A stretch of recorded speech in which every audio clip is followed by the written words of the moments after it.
Friends, welcome to my channel. तो आज के वीडियो में हम लोग देखने वाले हैं ये क्लास 10th का आप लोग का चैप्टर नंबर 7 है, नियंत्रण एवं समन्वय। ये आप लोग के लिए बहुत इंपॉर्टेंट होने वाला है। आप किसी भी एग्जाम की तैयारी कर रहे हैं, या आप सीटेट की करें, एस्टेट की करें, बीपीएससी 4.0 की करें, या किसी भी एग्जाम की करें, तो ये सारा आप लोग का एनसीईआरटी एग्जाम्पलर है। तो चलिए अपनी वीडियो को स्टार्ट करते हैं। इसमें हम लोगों ने कुछ क्वेश्चन पे डिस्कशन कर लिए थे, तो बाकी के क्वेश्चन को आज देखने वाले हैं। तो आज हम लोग 9 क्वेश्चन से देखने वाले हैं। तो आप लोग लास्ट में कमेंट करके जरूर बताइएगा कि आप लोग के कितने क्वेश्चन सही हो रहे हैं। तो पहला क्वेश्चन पूछा गया है कि मेरु रज्जु निकलती है। जो आप लोग का स्पाइनल कार्ड होता है, पहले तो ब्रेन, जो ब्रेन का भाग होता है 3 पार्ट का होता है, यानी यहाँ पे 3 अग्र हो जाता है, मध्य हो जाता है, पश्च होता है। अग्र में आप लोग का हो जाता है थैलमस, हाइपोथैलमस और सेरिब्रम। उसके बाद यहाँ पे मध्य वाला में हो जाता है आप लोग का सेरिब्रस और कार्पोरा। उसके बाद आप लोग का लास्ट पश्च वाले का भाग होता है मेडुला ऑब्लांगेटा हो जाता है, पोन्स हो जाता है और सेरिबेलम हो जाता है। तो ये पूछा गया है कि ये बताइए कि जो आप लोग का मेरु रज्जु स्पाइनल कार्ड है वो निकलता कहाँ से है।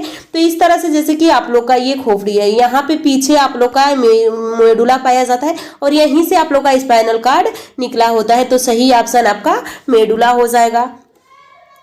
अगला देखिए, अगला क्या पूछा गया है। आगे पूछा गया है प्ररोह का प्रकाश की तरफ वृद्धि करना। जो प्ररोह का प्रकाश की तरफ वृद्धि करना क्या कहलाता है। तो गुरुत्वानुवर्तन में पृथ्वी के यानी जड़ गुरुत्वानुवर्तन होती है, जो जल के तरफ वृद्धि हो। रसानुवर्तन का मतलब जैसे पराग कण अंडाशय में पहुंचते हैं तो उसे रसानुवर्तन कहते हैं। और प्रकाशानुवर्तन जो प्रकाश की तरफ होता है। तो यहाँ पे प्ररोह का प्रकाश किधर होता है, तो मूलांकर और परांकुर आप लोगों ने पढ़ा होगा। तो यहाँ पे आपका सही आंसर हो जाएगा, ये प्रकाश की तरफ वृद्धि करता है। अगला क्वेश्चन देखिए, पौधे में एब्सिसिक अम्ल का प्रमुख कार्य क्या है। तो आपने हार्मोन्स के बारे में पढ़े होंगे। हार्मोन्स 2 प्रकार का होता है, एक हो जाता है आप लोग का वृद्धि कराने वाला और एक होता है वृद्धि को रोकने वाला। वृद्धि कराने वाला में ऑक्सिन आ जाएगा, उसके बाद आप लोग का जिब्रेलिन आ जाएगा, साइटोकाइनिन आ जाएगा, फ्लोरीजेंस आ जाएगा और यहाँ पे आप लोग का एब्सिसिक आ जाता है और एथीन आ जाता है। तो वही पूछा गया है कि कौन सा अम्ल पौधों में एब्सिसिक अम्ल का प्रमुख कार्य क्या है। तो ये वृद्धि को रोकता है। तो कोशिकाओं के लंबाई को बढ़ाने का कार्य ऑक्सिन का कार्य होता है। कोशिका विभाजन का प्रोत्साहन करना यहाँ पे साइटोकाइनिन का कार्य हो जाता है। वृद्धि का संबंधित करना, तो सही ऑप्शन आपका सी हो जाएगा। यहाँ पे तने के वृद्धि को प्रोत्साहित करना ऑक्सिन का ही कार्य होता है। अगला क्वेश्चन देखिए, अगला क्वेश्चन क्या पूछा गया है। देखिए यहाँ पे पूछा गया निम्नलिखित में किसका संबंध पौधे को वृद्धि से नहीं है। तो ऑक्सिन, जिब्रेलिन, साइटोकिन ये तीनों आप लोग का पौधों का वृद्धि कराता है, लेकिन एब्सिसिक को ए बी इसको भी कह देते हैं शॉर्ट फॉर्म में, तो ये वृद्धि नहीं कराता है। अगला क्वेश्चन देखिए, आयोडीन किस हार्मोन के संश्लेषण के लिए आवश्यक है। तो एड्रेनलिन, थायरॉक्सिन, ऑक्सिन, इंसुलिन। तो ऑक्सिन प्लांट में पाया जाता है, थायरॉक्सिन थायराइड ग्लैंड से निकलता है, एड्रिनल वृक्क पे एड्रिनल ग्रंथि से निकलता है, इंसुलिन अग्न्याशय से निकलता है। तो पूछा गया है कि आयोडीन किसके लिए आवश्यक होता है। आयोडीन के कारण घेघा रोग भी हो जाता है, तो ये किसके लिए इंपॉर्टेंट होता है। तो यह थायरॉक्सिन की, अगर आयोडीन नहीं रहेगा तो थायरॉक्सिन हार्मोन नहीं बन पाएगा। अगला क्वेश्चन देखिए, अगला क्वेश्चन पूछा गया है कि बताइए कि इंसुलिन के बारे में गलत कथन का चयन कीजिए। यानी इंसुलिन के बारे में आपको चयन करना है। तो यहाँ पे इंसुलिन के बारे में, यह अग्न्याशय से उत्पन्न होता है, सही है। यह शरीर की वृद्धि और उसके परिवर्धन का नियमन करता है, ये गलत है। यह रुधिर में शर्करा के स्तर को नियमन करता है। इंसुलिन के अपर्याप्त स्राव से डायबिटीज नामक रोग हो जाता है। तो यहाँ पे आपका सही ऑप्शन बी हो जाएगा, ये इसका वृद्धि और परिवर्धन से कोई लेना देना नहीं है। अगला क्वेश्चन पूछा गया है कि बेमेल युग्म का चुनिए, यानी कौन सा जो हार्मोन्स है जहां से स्रावित होता है वो सही सेट नहीं है। तो एड्रिनल पीयूष से नहीं निकलता है, एड्रिनल आप लोग के एड्रिनल ग्लैंड से निकलता है। जैसे कि इस तरह से वृक्क होता है, वृक्क के ऊपर एड्रिनल 2 ग्रंथियां पाई जाती हैं, वहां से एड्रिनल ग्लैंड निकलता है।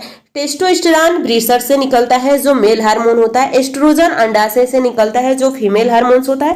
थायरॉक्सिन और थायराइड ग्रंथि से ही निकलता है। तो सही ऑप्शन आपका ए हो जाएगा। अगला क्वेश्चन देखिए, यहाँ पे पूछा गया है कि द्वार कोशिकाओं की आकृति किसके परिवर्धन के कारण बदल जाती है।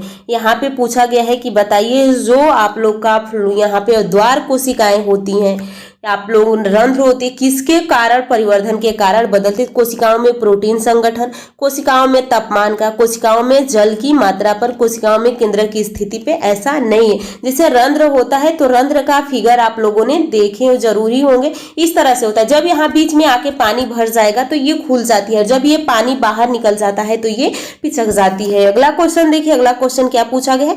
मटर के पौधों में प्रतान की वृद्धि किसके कारण होती है। प्रतान जैसे आपने देखा हो कुछ सब्जियां ऐसे होती हैं जिसमें इस तरह से लताएं पतली पतली निकली होती है। अगर आप एक लकड़ी या कुछ भी रख देते हैं तो उसके सहारे आप उसको जहां चाहे वहां पे लेके चले जाते हैं। जैसे आप लोग नेनुआ देखे होंगे, उसमें भी प्रतान पाया जाता है। तो यही पूछा गया है कि मटर के पौधे में प्रतान की वृद्धि किसके कारण होती है। तो प्रकाश के प्रभाव के, गुरुत्वाकर्षण के प्रभाव के, प्रतान के उन कोशिकाओं में तीव्र विभाजन के कारण जो अवलंबन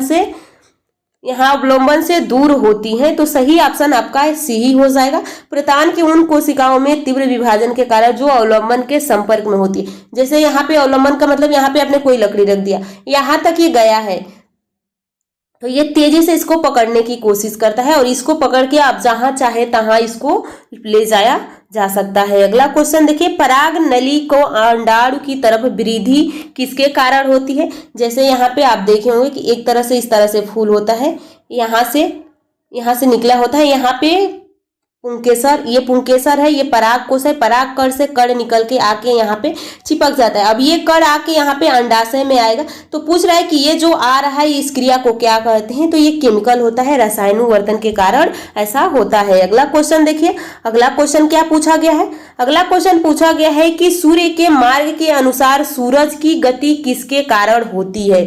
तो यहाँ पे सूर्य के मार्ग के अनुसार सूरज की गति पूछा है। तो ये सूरज की गति किसके कारण होती है। तो यहाँ पे आपका सही आंसर, ना तो इसका गुरुत्वानुवर्तन से लेना देना है, न रसायनुवर्तन हो, जलानुवर्तन। सही ऑप्शन आपका हो जाएगा प्रकाशानुवर्तन। अगला क्वेश्चन देखिए, अगला क्वेश्चन क्या पूछा गया है। पौधे पर से परिपक्व पत्तियां और फलों का झड़ना किस पदार्थ के कारण होता है। तो यहाँ पे सही हो जाएगा ऑक्सिन, जिब्रेलिन, एब्सिसिक और साइटोकाइनिन। तो सही ऑप्शन आपका सी हो जाता है। अगला क्वेश्चन देखिए, अगला क्वेश्चन क्या पूछा गया है। तंत्रिका आवेग के संप्रेषण के संदर्भ में निम्नलिखित कथनों में से कौन सा कथन सही है। तो यहाँ पे आपने देख लिए होंगे, अगर तंत्रिका का फिगर देखे होंगे तो तंत्रिका आवेग के संवेषण से संदर्भ में निम्नलिखित कथनों में से कौन सा कथन सही होगा। तो पहले हम लोग इसका फिगर देख लेते हैं। देखिए इस तरह से ये तंत्रिकाक्ष होता है, यानी कोशिका काय होती है। यहाँ पे न्यूक्लियस होता है, इसको कोशिका सेल कहते हैं। यहाँ पे ये आप लोग का न्यूक्लियस है, यहाँ से डेंड्राइड निकला होता है, इस तरह से ये डेंड्राइड है, यहाँ पे ये डेंड्राइड है और फिर यहाँ से पतली पतली निकली होती है, ये डेंड्राइड है और ये डेंड्राइड्स है। उसके बाद यहाँ से डेंड्राइड्स है, यहाँ से एक निकला होता है इस तरह से, इसको बोलते हैं माइलिन। इसके ऊपर माइलिन की सीथ लगती होती है, इसको रेनवर की नोट बोलते हैं, इसको एक्सॉन बोलते हैं। यहाँ पे स्नेप्स पाया जाता है और फिर यहाँ से दूसरा न्यूरॉन्स निकला होता है। तो देखिए यहाँ से संदेश को डेंड्राइड्स लेता है, फिर डेंड्रान को देता है, फिर सेल को देता है, फिर ये सेल एक्सॉन में ट्रांसफर करता है, फिर ये रेनवर की नोट से होते हुए स्नेप्स के पास आता है। यहीं पे ये भौतिक से रासायनिक में परिवर्तन होकर फिर दूसरे डेंड्राइड में प्रवेश करता है। तो पूछा गया है कि बताइए कि तंत्रिका आवेग के संप्रेषण के संदर्भ में आप लोग को कथन सही चुनना है। तो तंत्रिका आवेग डेंड्राइड छोर से एक्सॉन छोर की तरफ जाता है। अगला देखिए, डेंड्राइड छोर पर यानी डेंड्राइड छोर पर विद्युत आवेग के कारण कुछ रसायन का उत्सर्जन होता है जो कि दूसरे न्यूरॉन के डेंड्राइड में उसी प्रकार का विद्युत आवेग उत्पन्न कर देता है। तो यहाँ पे पूछा गया है कि बताइए कि कौन सा सही है। तो यहाँ पे आपका सही हो जाएगा, आप लोग का ऑप्शन बी ही सही हो जाएगा। एक न्यूरॉन का एक्सॉन छोर से निकलने वाले रासायनिक स्निप्स का लंग ऐसे इससे कुछ लेना देना नहीं है। एक न्यूरॉन विद्युत आवेग को न केवल दूसरे न्यूरॉन तक ही संप्रेषित करता है बल्कि पेशी और ग्रंथि कोशिकाओं तक भी संप्रेषित करता है। तो ऐसा इसका मेन मकसद ये ऑप्शन बी हो जाएगा। अगला क्वेश्चन देखिए, शरीर की अनैच्छिक क्रियाओं को नियंत्रण कौन करता है। तो एक होती है ऐच्छिक और एक होती है अनैच्छिक। अनैच्छिक जो हमारे बस में न हो और ऐच्छिक जो हमारे बस में हो। अनैच्छिक जैसे कि छींक आना, भोजन का पचना, पलक का झपकना ये अनैच्छिक है, लेकिन आप लोग का लिखना, पढ़ना, बोलना ये सब आप लोग का ऐच्छिक है। तो पूछा गया है कि ये किसके, तो ये मेडुला से होता है। और ये पूछा गया है कि बताइए कौन इसमें सही हो जाएगा। तो मेडुला किसका भाग होता है, तो मेडुला पश्च भाग होता है, यानी मेडुला पश्च मस्तिष्क का भाग होता है। तो आज की वीडियो हम लोग यहीं पे समाप्त करेंगे। जो बाकी क्वेश्चन रह गया है उसको नेक्स्ट वीडियो में हम लोग देखने वाले हैं। तो आप लोग चैनल को सब्सक्राइब और वीडियो को लाइक कीजिएगा, कमेंट करके जरूर बताइएगा कि आपके कितने क्वेश्चन सही हुए हैं। और class 9th NCERT exemplar complete हो चुका है। आप लोग की